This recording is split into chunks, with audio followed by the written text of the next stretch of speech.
నిజంగా మరి అంబేద్కర్ గారు చేసిన ఆయన యొక్క ఆశయాలను ఈ రోజు వరకు మనము స్మరిస్తూ గుర్తుంచుకుంటూ మరి మన సంఘాన్ని మన సంస్థని మరి అట్లాగే మన సమాజాన్ని కూడా ముందుకు తీసుకెళ్తూ ఎన్నో ఒడిదొడుకులతో ఇక్కడ పనిచేస్తున్న ఎంప్లాయీస్ అందరూ మన ఆర్టీసీలో అన్నిటినీ ఓర్చుకుంటూ మరి ఈ సంస్థను ముందుకు తీసుకెళ్తా ఉన్నారు. వారికి కూడా ప్రత్యేక అభినందనలు తెలుపుతున్నాను.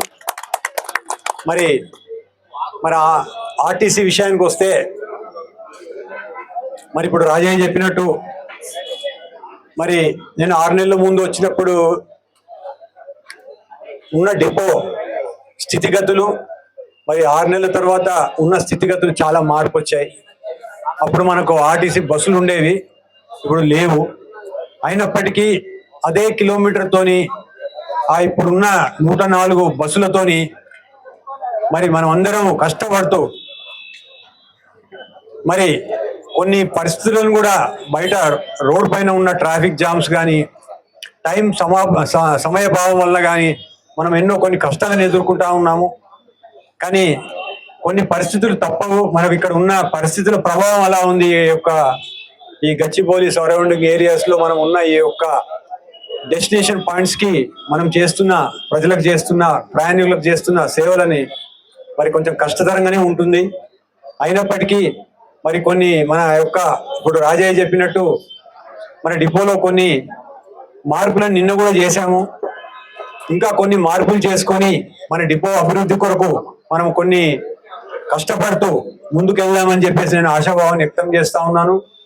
అదేవిధంగా మరి ప్రతి ఒక్క ఎంప్లాయీకి నా విన్నపం ఏంటంటే మరి ఎండలు చాలా గట్టిగా 45 degreesలో ఉంటున్నాయి. మరి వారు తమ ఆరోగ్యాన్ని కాపాడుకుంటూ మరి ఈ 3 నెలలు కూడా మన ఆర్టీసీకి చాలా డబ్బులు వచ్చే టైం కాబట్టి ప్రతి ఒక్కరూ వారి ఆరోగ్యాన్ని కాపాడుకుంటూ ఉద్యోగాలకు టైంకి వచ్చి మరి కష్టపడతారని చెప్పేసి చెప్తూ, అలాగే మరి మనకి మన సంస్థ నుండి కొన్ని రావాల్సిన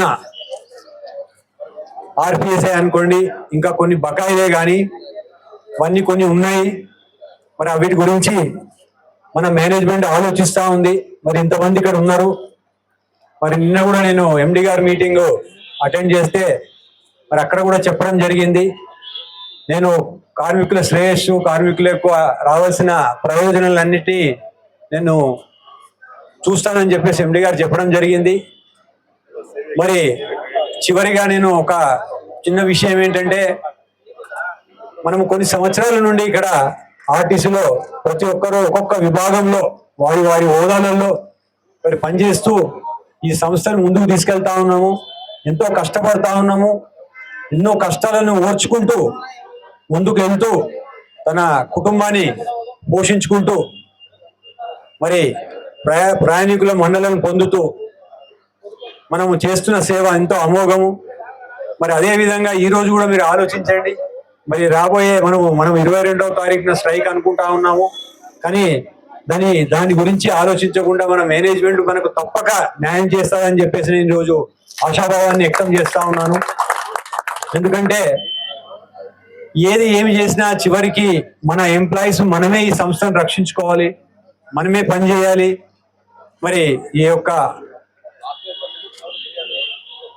ఏదైతే మనము ఈ యొక్క స్ట్రైక్ గురించి ప్రస్తావన వస్తూ ఉన్నదో దాని గురించి మర్చిపోయి మరి డ్యూటీలకు విధిగా హాజరయ్యి మన సంస్థని మరియు ప్రయాణికులలో ఉన్న మన విశ్వాసాన్ని చూరగొనాలే కానీ నమ్మకాన్ని పోరగొట్టదు అని నేను కోరుకుంటూ, మరి ఈరోజు ఇంత మంచి కార్యక్రమాన్ని ఇక్కడ నిర్వహించిన అందరికీ పేరు పేరున ప్రత్యేక అభినందనలు తెలుపుతూ సెలవు తీసుకుంటాను. Thank you.